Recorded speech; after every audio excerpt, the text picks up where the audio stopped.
Hello everyone. हाल ही में एक report आई है एक महत्वपूर्ण संस्थान जिसका नाम है बीरबल साहनी पूरा वानस्पतिक संस्थान। आपको पता है लखनऊ में ये स्थित है।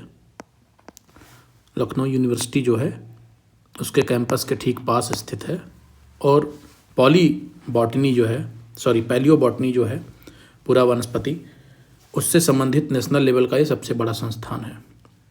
इसने भारत में, आपको पता है इंडियन प्लेट है जो पेनिनसुलर पार्ट है इंडिया का, ये किसका पार्ट है? ये इंडियन प्लेट का पार्ट है।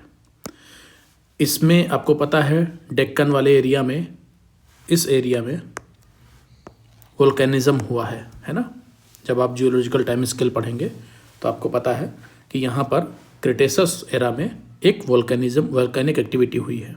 और एक जो रिपोर्ट आई है, रिपोर्ट के अनुसार ये बताया जा रहा है कि जो इस वेस्टर्न घाट में ट्रॉपिकल वेजिटेशन है, उष्ण कटिबंधीय वनस्पतियां हैं, वो रेजिलियंट रही थी जब ऐसा हुआ था। कहने का मतलब ये है कि जब क्रिटेशियस एज में वोल्केनिक एक्टिविटी यहाँ पर हुई तो वेस्टर्न घाट के आसपास की जो ट्रॉपिकल वेजिटेशन थी उनको नुकसान नहीं हुआ। ये एक बहुत बड़ी फाइंडिंग है इस रिपोर्ट में। देखते हैं इस स्टडी में और क्या नई नई चीज़ें आई हैं। सबसे बड़ी बात इन्होंने बताया कि जलवायु संबंधी तनावों को सहने की जो उष्ण कटिबंधीय वनस्पति यानी ट्रॉपिकल वेजिटेशंस की क्षमता है बहुत अधिक है। क्यों? क्योंकि दक्कन में जो ज्वालामुखीय घटना घटी जिसे रीयूनियन इम्पैक्ट भी कहते हैं या रीयूनियन वोल्केनो कहते हैं, आपको पता है अगर ध्यान दें हम तो अगर आप ध्यान दें मैप पे तो ये वाला जो एरिया है ये आपका अफ्रीका है और यहाँ हमारा इंडिया है और इस जगह पर एक रीयूनियन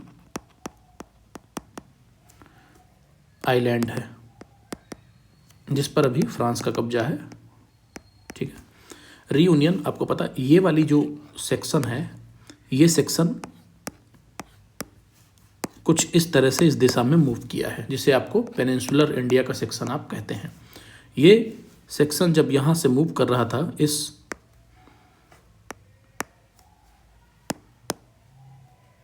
रियूनियन के पास से मूव कर रहा था तो रियूनियन वोल्केनो में एक विस्फोट हुआ और जब ये विस्फोट हुआ तो यहाँ पर डेक्कन ट्रैप बने और ये डेक्कन ट्रैप जब बने तो इस रिपोर्ट के अनुसार यहाँ पर कोई खास नुकसान नहीं हुआ आपके ट्रॉपिकल रेन फॉरेस्ट को। अब अगर इसको थोड़ा गहराई से हम समझें तो ग्रीन हाउस गैसों के चलते ग्लोबल वार्मिंग में अभी हाल ही में वृद्धि हुई है। कैसी ग्रीन हाउस गैसें? जो ज्वालामुखी विस्फोट के कारण ऊपर आई है, वायुमंडल में जो मिली है। क्रिटेशस पैलियोजीन एक युग है जहाँ पर प्रजातियों की सामूहिक विलुप्ति हुई थी। आपको पता है मास एक्सटिंक्शन एक घटना है। पृथ्वी पर लगातार कई युगों में इस तरीके की घटनाएं हुई हैं और पृथ्वी की अगर जियोलॉजिकल टाइम स्केल को आप पढ़ें तो फेनेरोजोइक एक एऑन है, एज से बड़ा होता है, उसमें 5 बड़े मास एक्सटिंक्शन हुए हैं। ठीक है, इनमें से जो सबसे रिसेंट का मास एक्सटेंशन हुआ वो क्रिटेशस पैलियोजीन में हुआ है जिसे KPG भी कहते हैं। ठीक, तो क्रिटेशस पैलियोजीन इस फेनेरोजोइक एओन में जो 5 मास एक्सटिंक्शन हुए उनमें से सबसे रिसेंट था या सबसे नया था। एक चीज़ और, क्रिटेशस काल के अंत में आपको पता है टर्सरी काल की अंत और टर्सरी काल के शुरुआत में ये घटना घटी थी। कौन सी? ये जो वोल्केनिज्म और वोल्केनिज्म के बाद मास एक्सटिंक्शन। अब इस रिपोर्ट की प्रासंगिकता क्या है कि उष्ण कटिबंधीय वर्षावन को अगर हम नुकसान ना पहुंचाएं तो वो जो भी क्लाइमेटिक कंडीशंस हैं एडेप्टिव, उनको दोबारा रीस्टोर करने की क्षमता रखते हैं। क्यों? क्योंकि हमने देखा कि ज्वालामुखी विस्फोट से भी जो एक बड़ा इम्पैक्ट डाल सकता है, इनको कोई खास नुकसान नहीं हुआ अकॉर्डिंग टू दिस रिपोर्ट। अब दक्कन में जो वोल्केनिक एक्टिविटीज़ हुई हैं उनका हम इतिहास देखते हैं। आज से लगभग 66 मिलियन वर्ष पहले ज्वालामुखी विस्फोट इसमें हुआ जिसे आपने पढ़ा रीयूनियन विस्फोट कहते हैं। क्रिटेशस पैलियोजीन काल में पहले और उसके बाद भी ये लंबे समय तक जारी रहा। डेक्कन ट्रैप को देखते हैं।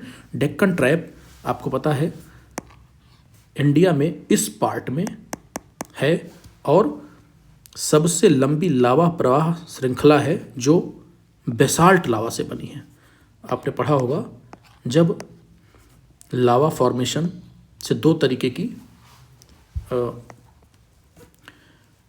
की मुख्य रॉक्स बनती हैं, एक है इंट्रूसिव, एक एक्सट्रूसिव। आंतरिक को ग्रेनाइट बोलते हैं। जब ये लावा बाहर आता है तो इसे ही हम क्या बोलते हैं? बेसाल्ट बोलते हैं। तो बाहर आने से आपको पता है समुद्र की ज़्यादातर जो समुद्री हमारा शेल्फ है या समुद्री प्लेट है, समुद्री क्रस्ट है, उसका निर्माण किससे हुआ? बेसाल्ट से। इसके अलावा अगर देखा जाए ये लावा प्रवाह 1500 किलोमीटर अधिक दूरी तक फैला था उस समय जब ये घटना हुई। अभी मैंने रियूनियन के बारे में आपको बताया है, तो यहाँ पर इन्होंने भी लिखा है कि ये घटना उस समय हुई जब रियूनियन हॉटस्पॉट के ऊपर से हमारी प्लेट गुजर रही थी। रियूनियन द्वीप अभी भी यहाँ मौजूद है जिस पर फ्रांस का कब्जा है। और रियूनियन की बात करें, ये हॉटस्पॉट आज भी सक्रिय है और 2007 में हाल ही में इसमें एक उद्गार भी हुआ, यानी विस्फोट भी हुआ था। अब अगर देखें इससे हमें लाभ क्या हुआ, तो लाभ ये हुआ कि इंडिया में एक बड़ा 5 लाख वर्ग किलोमीटर का स्लैब है हमारे पास, जहाँ पर इस बेसाल्ट के ट्रैप पे जो लगातार डेन्यूडेशन हुआ, अपक्षय हुआ, विदरिंग हुई, उससे हमें काली मिट्टी मिलती है जो कपास के लिए बड़ी महत्वपूर्ण है।